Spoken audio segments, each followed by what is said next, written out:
nous allons lui dire merci pour ce moment. Nous allons lui confier sa parole. Au commencement était la parole était avec Dieu et Dieu est sa parole. Dieu a tout fait par sa parole. Nous voulons donc le glorifier, le magnifier pour sa parole.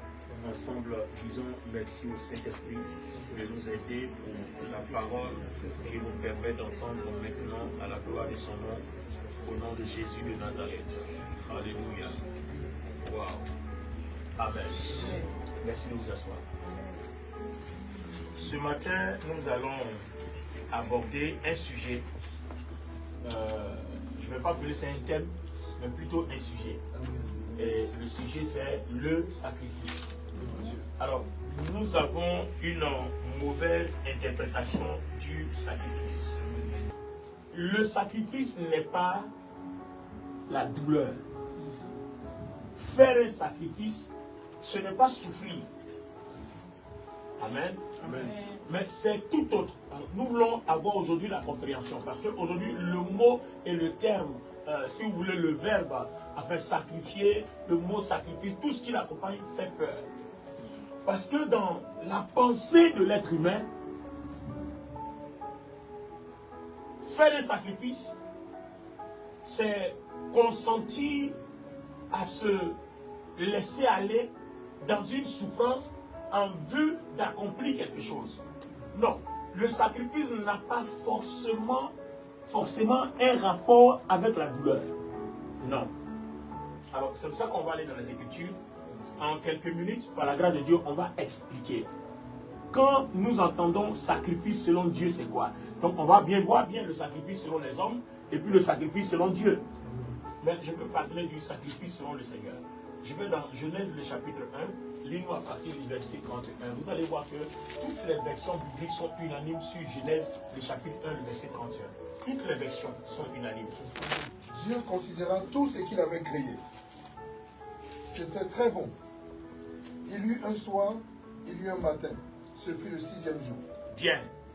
Alors, ça c'est dans la Bible du Seigneur. Lis-nous la version lui second. Dieu vit. Dieu vit. Tout ce qu'il a fait, et voici. Dieu vit tout ce qu'il a fait, et voici. Cela était très bon. Cela était très bon. Lis-nous la version parole de vie. Dieu regarde. Dieu regarde. Tout ce qu'il a fait. Tout ce qu'il a fait. Et il voit. Et il voit. C'est une très bonne chose. C'est une très bonne chose. Donc, vous voyez que toutes les versions sont unanimes. Tout ce que Dieu a fait est bon. Dieu lui-même voit que c'est très bon. Tout ce que Dieu a créé est bon. Donc, on ne peut plus parler de sacrifice.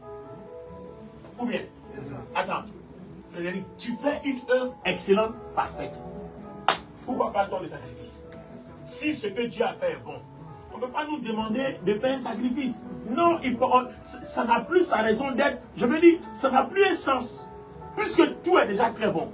Donc si tout est très bon, laissons tout à sa place.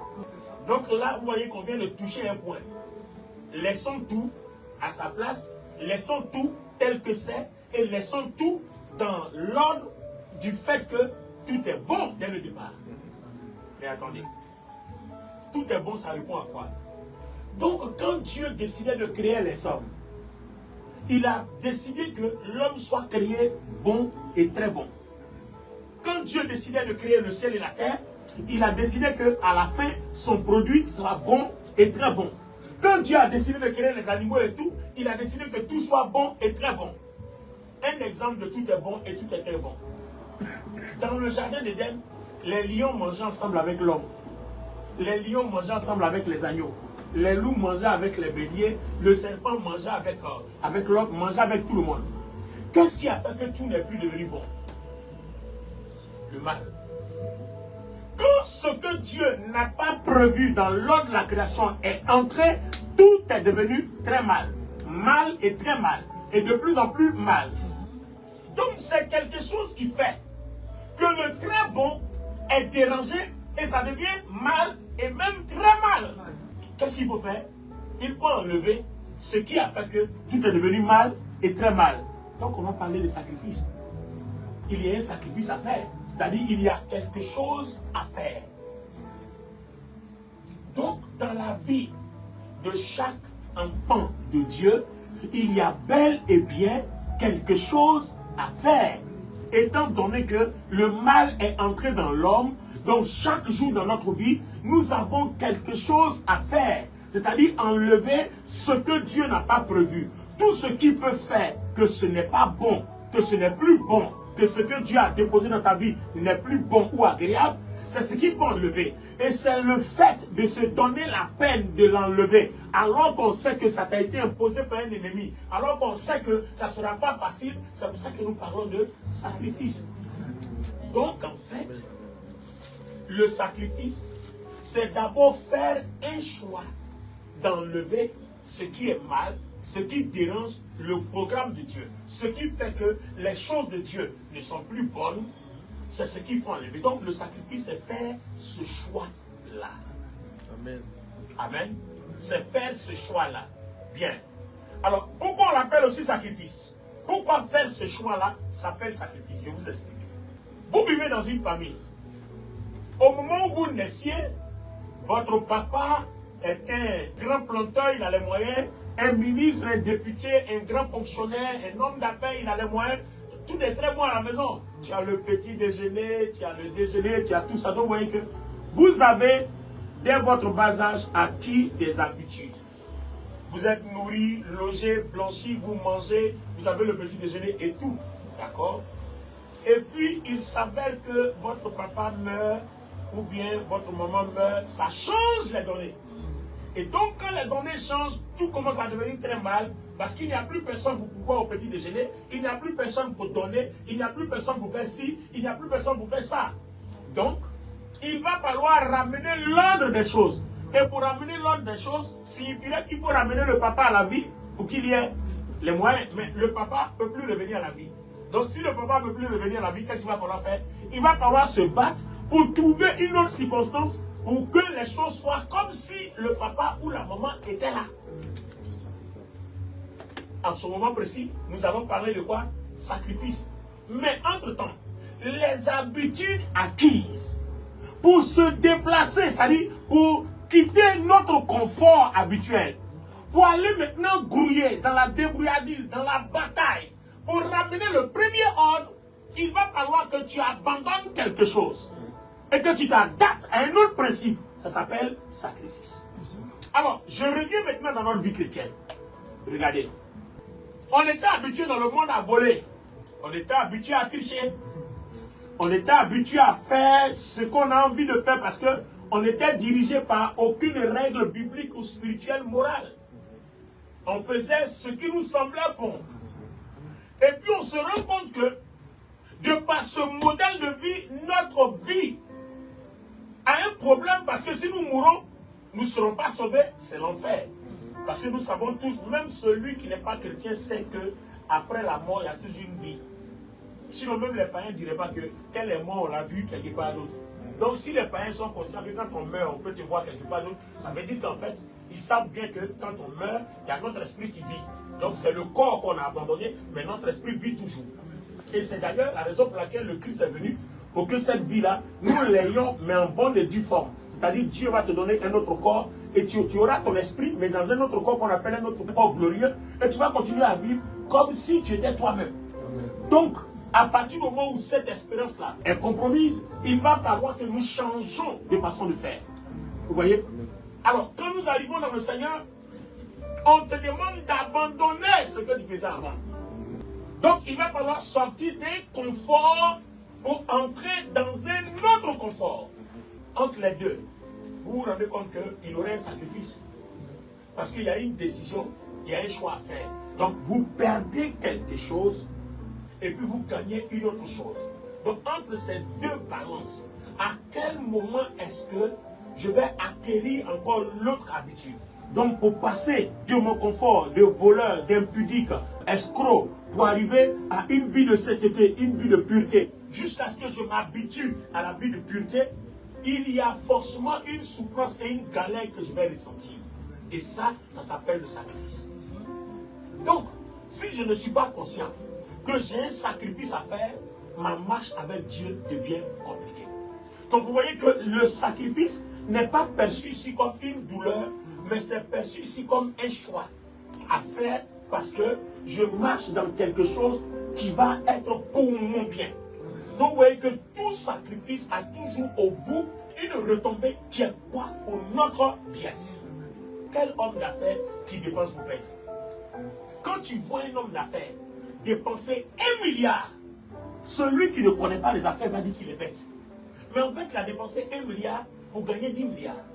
Mais celui qui n'a pas l'habitude des affaires, qui ne connaît pas l'importance du sacrifice, qu'est-ce que lui fait? Il se dit 1 milliard c'est trop d'argent, donc je préfère dépenser 100 000 francs pour avoir 1 milliard. Mais tu ne peux pas dépenser 100 000 francs pour avoir 1 milliard, c'est pas possible.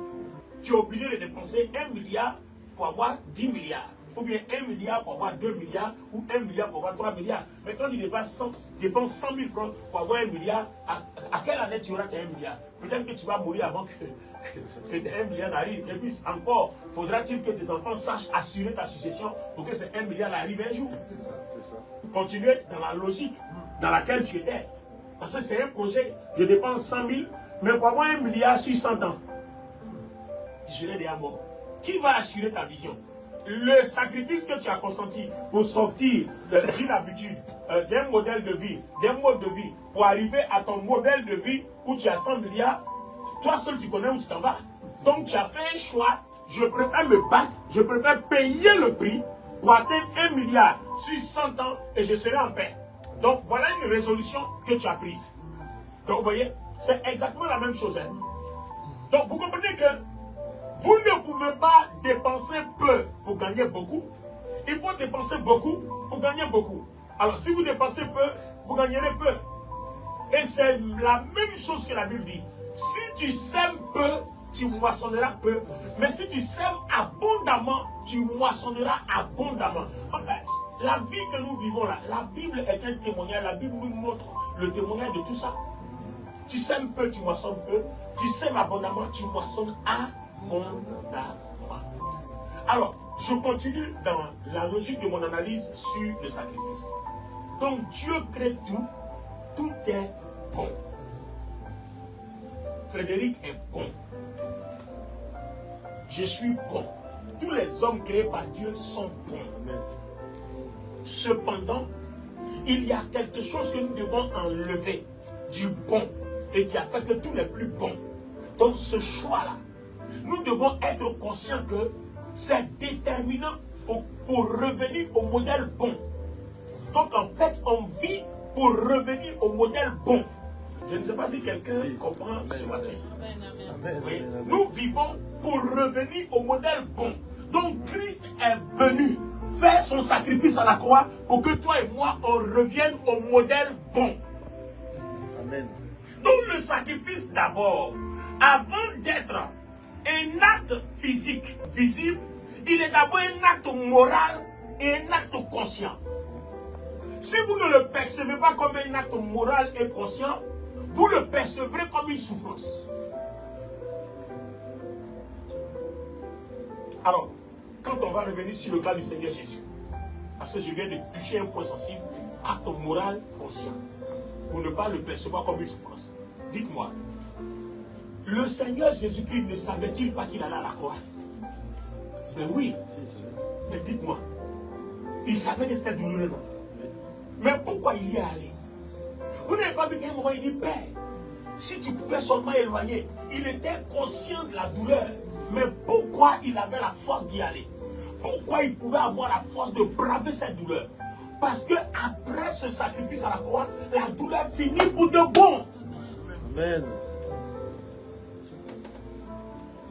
Est-ce que vous comprenez? Amen. Après cette douleur-là, la douleur a fini pour de bon. Donc il était conscient qu'il faisait un choix pour enlever quelque chose qui a fait que tout ce que Dieu a fait bon est devenu mauvais. Donc je m'en vais enlever cette chose-là pour que tout redevienne à la normale. Donc nous avons un engagement moral, un engagement conscient, moral et conscient. Nous avons un objectif, on sait où on s'en va. Maintenant, c'est quoi le sacrifice pour Dieu? Regardez dans le cas de Christ. On a compris qu'en fait, le succès, la réussite repose sur notre sens et notre devoir de sacrifice. Mais le sacrifice, loin d'être cette douleur d'abord physique, est d'abord cet engagement moral conscient, mais est d'abord tout le fait que nous faisons quelque chose pour Dieu. Et je vais l'expliquer dans les détails et toi et moi nous allons comprendre. Donc j'ai montré un aspect du sacrifice qui est d'abord un engagement moral conscient dans le but de sortir de quelque chose pour atteindre quelque chose. Donc on paye un prix pour recevoir quelque chose qui nous ramène à la normale ou bien qui nous sort de la douleur, qui nous sort des inquiétudes. Alors tout cela va se résumer dans ce que je vais dire. Suivez-moi très bien parce que l'aspect le plus important, l'aspect de base du message, c'est celui-ci. Frédéric, nous parlons de ta vie de sacrifice. Quand Dieu crée Frédéric, le plan de Dieu est que Frédéric devienne un ouvrier maçon, un apprenti maçon dans la construction immobilière, dans la construction des ponts, etc. D'accord? Donc lui, il a le métier de maçon. D'accord? Les amis, regardez. Suivez-moi, hein, parce que c'est là la chose la plus importante. Parce que c'est là, mon message sera très court ce matin. Parce que je suis venu pour que le Saint-Esprit nous aide à comprendre quelque chose de précis ce matin. Frédéric arrive sur terre. Frédéric voit son pasteur derrière qui roule dans une grande voiture, qui lui n'est pas maçon, mais il est ingénieur. Et puis en tant qu'ingénieur, aujourd'hui il est député. Donc Frédéric a tendance à comprendre que son métier de maçonnerie là n'est pas trop adapté pour en tout cas avoir la gloire, la popularité, en tout cas le style vestimentaire que la sœur Adèle ou alors le frère Serge ou alors tel frère a fait. Vous voyez? Donc lui, Frédéric veut quitter, d'accord? Parce qu'il envie cette vie-là. Ouais, donc il veut sortir de son habitude d'ouvrier maçon, d'apprenti maçon, pour aller dans l'autre style parce que ça lui plaît beaucoup. Mais les amis, quel est le danger? En sortant de là, qui souffre? C'est Dieu qui souffre. C'est pas lui qui va souffrir, mais c'est Dieu qui souffre. Suivez bien. Pourquoi? Parce qu'il va déranger l'ordre de la création de Dieu. Parce que quand Dieu le déposait maçon, en tant qu'ouvrier maçon, c'était comment? Bon. Vous commencez à comprendre le message maintenant. C'était bon et c'était très bon. Lui, il constate que ce n'est plus bon, ce n'est plus très bon, parce que quand il regarde l'autre, l'autre est guette, l'autre est chef d'entreprise, l'autre est directeur. Donc, bon, lui, il n'a plus envie de se salir avec sa tenue, machin. Non, il a envie aussi d'être un homme en costume à l'hémicycle de l'Assemblée nationale et tout ça. Il veut aussi s'exprimer devant les nations. Donc, il trouve que ce n'est plus bon. Donc, en sortant de là, c'est Dieu qui paye le prix. Ce n'est plus bon. Alors que s'il accepte de demeurer tel que Dieu l'a créé, parce que c'est ce qui est bon et très bon. Donc, s'il ne demeure pas ça et qu'il veut faire autre chose, ça ne sera plus bon pour Dieu. Et vous voyez que ça ne sera plus non plus bon pour lui, parce que Dieu ne le suivra pas. Donc, s'il demeure là où c'est très bon, ça demeure très bon pour lui et très bon pour Dieu, mais malheureusement, il ne conçoit pas encore que c'est très bon pour lui. Vous comprenez? Il ne conçoit pas encore que c'est très bon pour lui. Donc, le sacrifice ici devient quoi? Le sacrifice ici, ça devient rester tel que Dieu a voulu que tu sois, même si tu n'as pas la gloire des autres. Et que ce que tu es ou ce que tu as, que Dieu a fait de toi, que Dieu lui-même appelle très bon, si tu penses que c'est insignifiant, demeurer dedans, ça s'appelle d'abord l'esprit de sacrifice. Est-ce que vous comprenez maintenant? Amen, amen, amen. Imaginons-nous un seul instant que chaque homme cherchait à être ce que Dieu a voulu qu'il soit, tel que Dieu l'a placé. Parce que ce que Dieu a fait, Dieu a dit que c'est très bon. Il a dit très bon. Donc si Dieu a fait de moi un pasteur, pour Dieu, c'est très bon. Je ne vais pas aller chercher à être un président ou un ministre ou un député, ça ne deviendra plus très bon. C'est-à-dire, j'apporte quelque chose qui va déranger le processus. Donc si malgré que je suis pasteur et que je n'ai pas d'entreprise, je n'ai pas tout ce que les autres ont, et que les gens peuvent se moquer de moi. Oui, les pasteurs, c'est des escrocs, c'est des mauvais, et que malgré ça, je tiens pour Dieu. C'est ce sacrifice-là, c'est ce prix-là qu'il me récompense, qu'il me paye, parce que je suis resté loyal et fidèle à lui. Donc vous voyez que ce genre de sacrifice permet à Dieu d'avoir son attention sur nous, puisque nous demeurons dans sa volonté première. Donc vous voyez que si je crie, il va me répondre, parce que je demeure dans son ordre.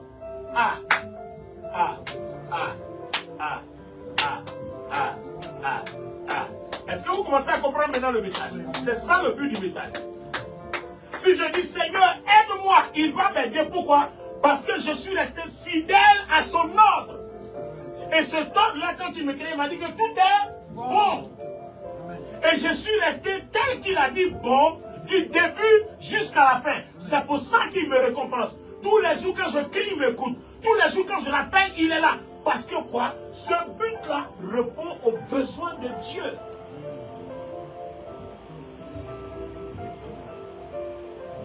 Vous comprenez maintenant? Donc en fait, le sacrifice ici n'est plus la souffrance.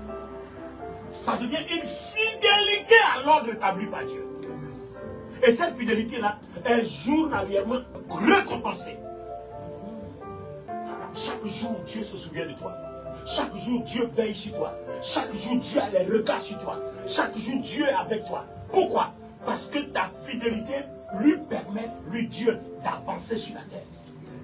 Imaginez-vous que tous les hommes que Dieu a créés sur la terre, ils pouvaient avancer avec eux. Vous pensez que quelqu'un allait souffrir? Non. Ben non, les amis, non. Personne n'allait souffrir. Ah, tu comprends maintenant? Personne n'allait souffrir.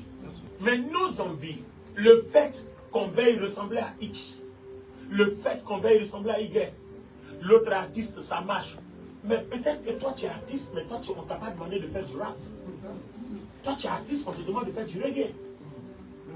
Et ton message de reggae, c'est de ça que Dieu certainement va se servir pour toucher des vies, pour amener les gens à être conscients sur le message que tu véhicules à travers ta chanson. Mais tu veux faire du zouglou forcé. Ou bien tu veux faire du guerre forcé parce que certainement tu as vu James Brown, tu aimes James Brown. Donc tu veux pas se... Alors que le message de guerre qui est autre là, c'est le message d'enjaillement. C'est un exemple, hein, je parle comme ça. Donc tu vois qu'en fait, Dieu ne peut plus se servir de ce qu'il a déposé en toi, qu'il a dit très bon. Parce que quand Dieu a tout créé, il dit c'est très bon.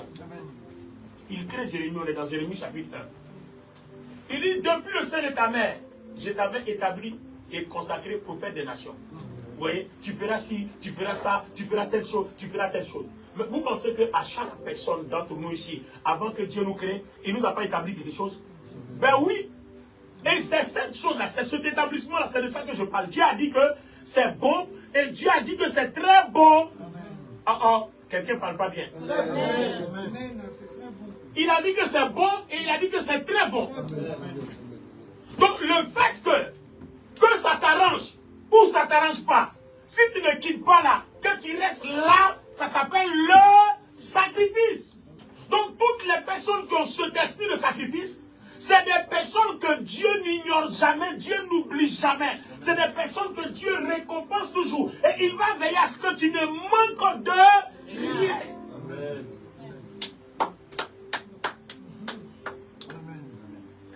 Tu auras ta nourriture qu'il te faut. Amen.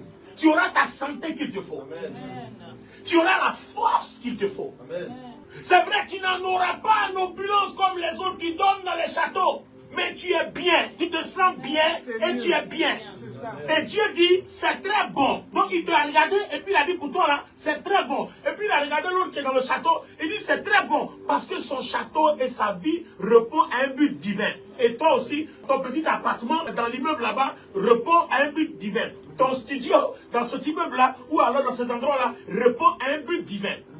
Donc le sacrifice a un rapport avec le but divin attaché à la vie de chaque personne.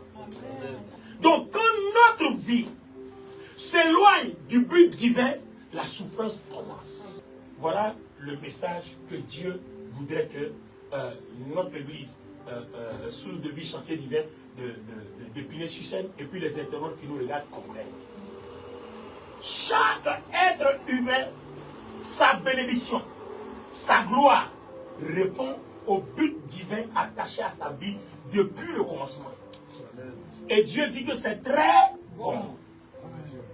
Donc, l'autre aspect du sacrifice va consister à enlever tes envies, enlever tout ce qui fait que tu as envie de sortir de là où Dieu t'a déposé pour aller faire autre chose.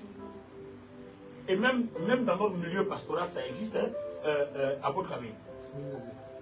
Par exemple, je suppose que j'ai un ami pasteur, il a une grande église, il a 5000 membres, il a construit un stade. Voilà, l'église est remplie, il y a tout ça. Et puis moi, j'ai ma chapelle quelque part là-bas, il y a une vingtaine, une trentaine de personnes dedans, et puis je l'envie. Mais qu'est-ce que le monde deviendrait si tous les pasteurs avaient construit des stades et puis voilà, et puis priaient? Qu'est-ce qui allait se passer? Tu commences à comprendre? Qu'est-ce qui allait se passer? Donc en fait, on n'a pas compris que la vie de chaque être humain répond à un but divin. Même dans la distribution des dons du Saint-Esprit, nous avons tous le Saint-Esprit que Dieu a donné à tous les chrétiens. Mais il dit, à un, il a donné telle parole de sagesse. À l'autre, il a donné tel ministère. À un autre, il a donné tel don. À un autre, il a donné tel. Maintenant, Dieu dit quoi? Il donne à chacun différemment. Mais pourquoi? Pour l'utilité commune. Donc, que tu aies un château, que tu aies une limousine, que moi j'ai un vélo, si nous deux on se met ensemble, c'est pour l'utilité commune. C'est-à-dire c'est Dieu qui profite parce qu'il a établi les choses très bonnes comme ça.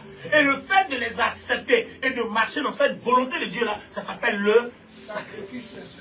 Donc vous voyez que sans l'esprit de sacrifice, on a déposé une barrière dans notre évolution avec le Saint-Esprit. Les gens souffrent aujourd'hui parce que les gens regardent trop autour d'eux et ils veulent devenir, ils veulent être comme les autres. Tout le monde veut être comme les autres. Pourquoi je vais chercher à être comme un pasteur? Parce que lui, il a construit un temple d'1 million d'euros ou alors d'1 million de dollars. Il a un stade où il y a 50 000 personnes. Pourquoi je vais être comme lui? Je dois me demander d'abord, est-ce que Dieu m'a appelé à être comme lui? Pourquoi? Ne nous éloignons pas du but. Dieu a dit, c'est très bon. Est-ce que ma position actuelle est dans le très bon ou est dans la déviation? Ou bien je suis sorti du très bon? C'est la question ultime que chaque enfant de Dieu doit se poser chaque jour. Je suis un ouvrier. Oui, à cause de ça, les belles femmes ne me suivent pas. Mais celui que les belles femmes suivent, c'est pour ça que le sida l'a tué. Il y a ça aussi. Donc, il y a toujours un canevas de très bon où Dieu a déposé chacun. Alors, ta question, est-ce que je suis sorti du canevas ou est-ce que je suis toujours dans le très bon? Si tu es dans le très bon, aujourd'hui je te dis que ta foi doit être assurée. Tu dois avoir une telle assurance parce que c'est pour ça que Dieu t'écoute. C'est pour ça que Dieu est avec toi. Pourquoi? Parce que ta vie profite à Dieu. Donc toute vie qui ne profite pas à Dieu est forcément sortie du canevas très bon. Vous commencez à comprendre maintenant pourquoi certaines personnes demandent beaucoup de choses à Dieu et reçoivent peu. Pourquoi on est chrétien et puis notre vie n'est pas bénie, n'est pas glorieuse, parce que justement, tu es sorti du canal très bon. Dieu t'a déposé dans un canal. C'est comme une table de mixage.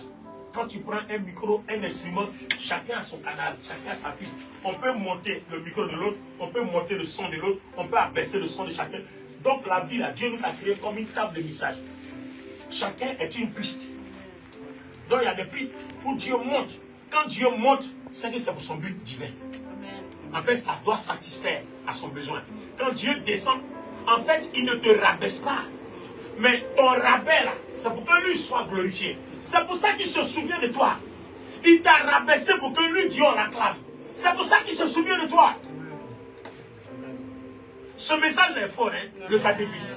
Quand tu comprends ça, tu es délivré de l'envie. Tu es délivré de la convoitise. Tu es délivré de la séduction. Tu es délivré de tout ce qui peut t'éblouir, peut t'épater pour t'amener. Pourquoi des gens s'en vont faire des pactes? Sacrifice humain pour avoir l'argent, ou alors les gens sont dans les loges, ils sont dans les... Pourquoi? C'est à cause des envies. Parce que les gens ne sont pas satisfaits de ce que Dieu a fait d'eux. Ben oui, ma fille. Les gens ne sont pas satisfaits de ce que Dieu a fait d'eux. Donc vous voyez que notre question, quand nous partons prier, toujours notre prière va devenir quoi? Seigneur, qu'est-ce que tu as fait de moi? Qu'est-ce que tu attends de moi? Qu'est-ce que tu veux que je sois? Au lieu de dire, Seigneur, donne-moi une voiture, donne-moi une maison, donne-moi une villa. Seigneur, tu ne m'as pas donné de voiture, tu ne m'as pas donné de maison, tu ne m'as pas donné de mari, tu ne m'as pas donné d'enfant, tu ne m'as pas donné de ceci. Et puis on est là, on plaît seulement. Mais Seigneur, qu'est-ce que tu attends de moi? Qu'est-ce que tu as fait de moi? Il a décidé que Saul de Tarse, après sa rencontre avec le Seigneur, ne se marie plus. Il a accepté. Ça s'appelle le sacrifice. Et regardez comment le Seigneur a été glorifié. C'est pour ça que sa place au ciel est grande. Il dit quoi? J'ai travaillé plus que les apôtres. Les apôtres les avaient leurs femmes. Pierre avait sa femme. On a même parlé de sa belle-mère. Donc si la belle-mère, c'est qui la femme? Vous comprenez? Le Seigneur a guéri la belle-mère de Pierre. Donc Pierre avait une femme. Mais Saul de Tarse, après sa conversion, apôtre Paul, n'en avait pas. Il n'a plus couché avec une femme jusqu'à ce que on lui tranche la tête. Ça s'appelle le sacrifice. Et Dieu a voulu que quelqu'un comme ça n'ait plus de rapport sexuel après la rencontre. Bon, je ne sais pas combien d'entre nous allons accepter ça. Vous voyez? Et c'est à cause de ça que Dieu l'utilisait puissamment. La gloire de Dieu opérait sur Paul. Moi, je n'ai pas vu les autres apôtres dans cette dimension-là. Chacun d'eux avait une dimension. Mais je n'ai pas vu les autres dans la dimension de Paul. Amen ou amen pas? Amen. Ben oui. En études bibliques, ils étaient, ils sont au deuxième étage. Un soir, un de ses disciples s'est assoupi. Il était assis à la fenêtre. Il est tombé, il s'est cassé le cou, mort sur le champ. Paul est descendu. Il a attrapé, il dit non, ne vous inquiétez pas, il va se relever. Il a replacé son cou à la place, ils sont montés pour continuer l'étude biblique. Extraordinaire. Waouh! Mais tout ça, vous pensez que pourquoi Dieu a fait ça? À cause de son esprit de sacrifice. Toi, tu as couché avec ta femme, tu es venu, lui, il ne couche pas avec ta femme. Mais lui, il a accepté.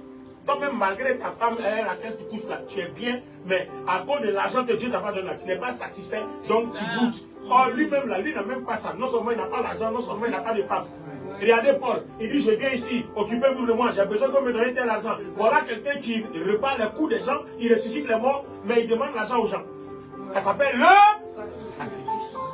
Et c'est pour ça que la dimension du Saint-Esprit était à un niveau extraordinaire. Comment? Oh Seigneur! Un niveau extraordinaire, incomparable. Nous voulons que le Saint-Esprit nous touche d'une façon extraordinaire, incomparable. Nous ne pouvons pas vivre et oublier le sacrifice. Tu ne peux pas vivre et oublier le sacrifice. Qu'est-ce que Dieu a fait de toi que lui, Dieu a appelé très bon quand il t'a créé? Quand il a créé l'humanité, il a vu que tout ce que lui, Dieu a fait est très bon. Il a créé l'homme, il a créé tout ça. Tout est bon. Donc en fait, tout suit l'ordre de très bon. Qu'est-ce que Dieu a fait de toi? Qu'est-ce que Dieu attend de toi? Et qu'est-ce que toi-même tu es en train de faire de toi-même que Dieu n'a pas fait de toi? Voilà tout le problème. Dieu a fait de toi quelque chose, mais toi-même tu veux te refabriquer. Oh non, Dieu ne m'a pas donné un joli visage. Oh non, Dieu ne m'a pas rendu intelligent. Oh non, Dieu ne m'a pas fait ceci. Oh non, Dieu ne m'a pas donné ci. Oh non, Dieu ne m'a pas donné ça.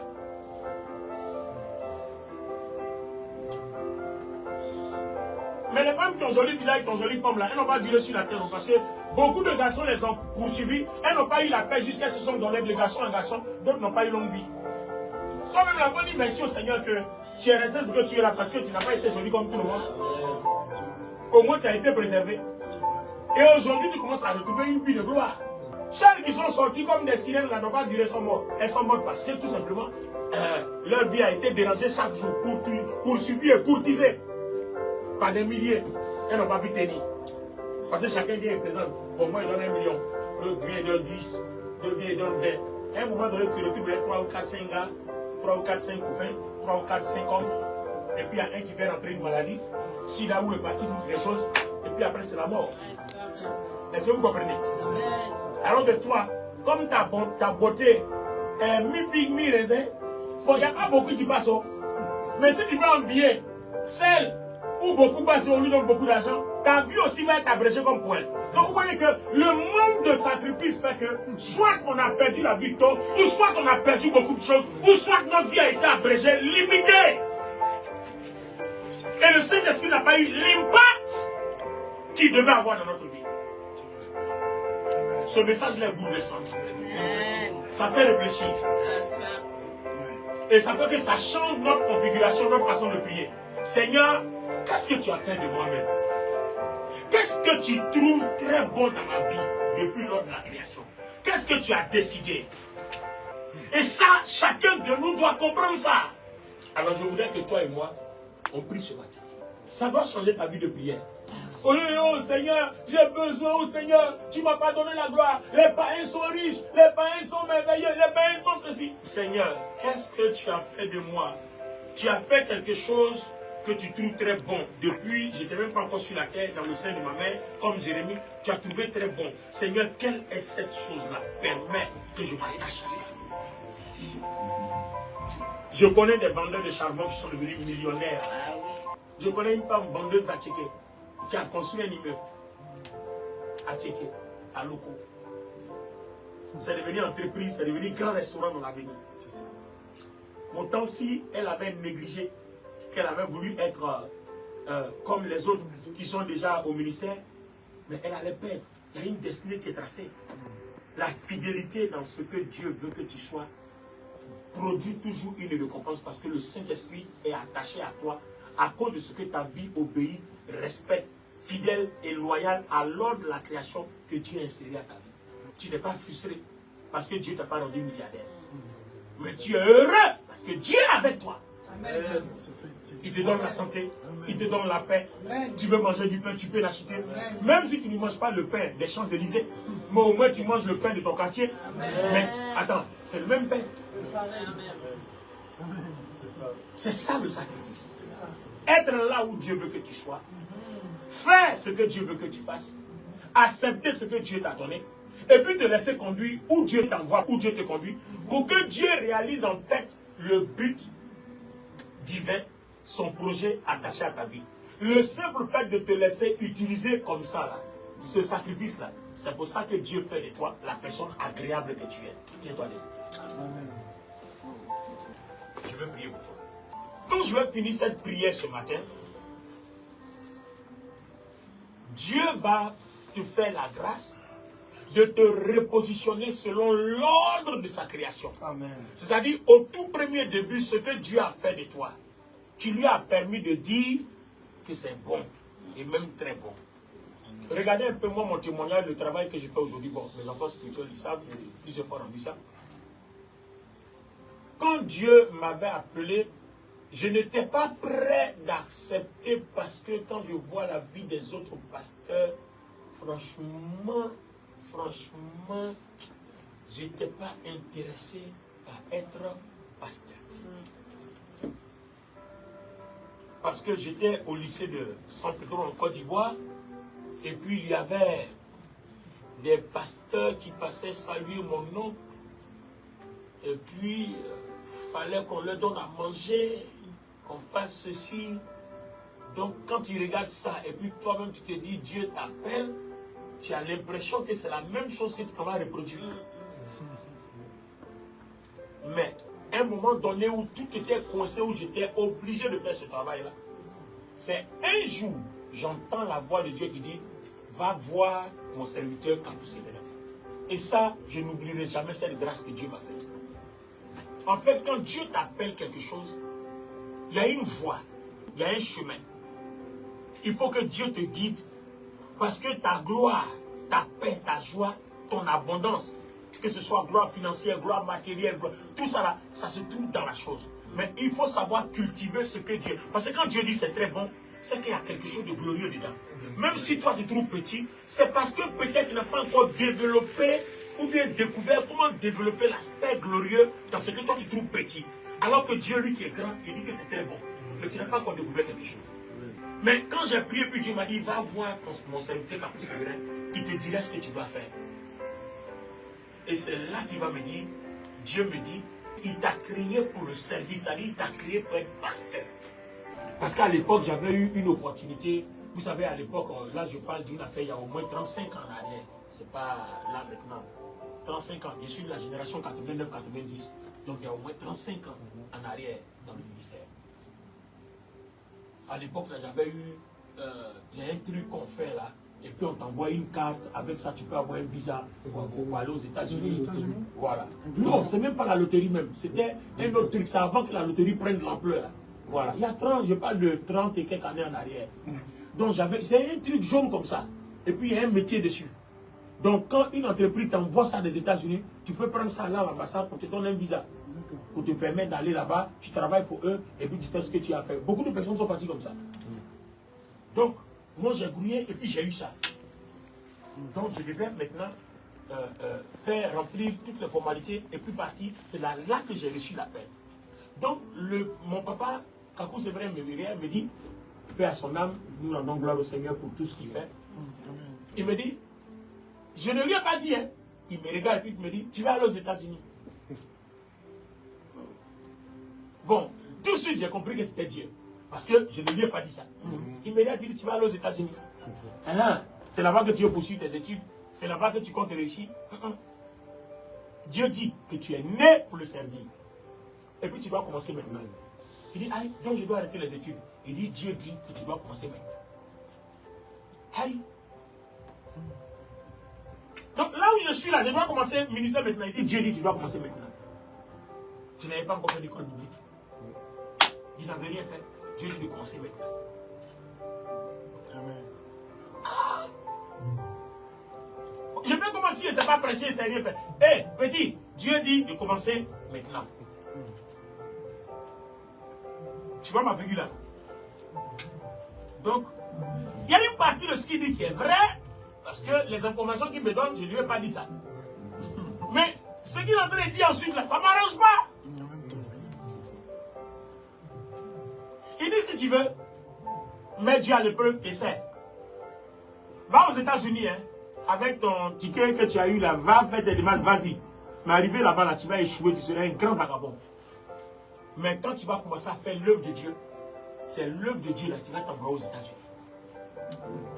Et ce que tu aurais voulu aller faire aux États-Unis là, tu vas le faire. Mais ce n'est pas l'œuvre de Dieu. Amen. Amen. Donc cette partie-là m'a consolé un peu. Ça ne m'arrangeait pas, mais ça m'a consolé un peu. Parce qu'on m'a dit plus tard je vais aller. Donc, au moins ça arrange mon projet.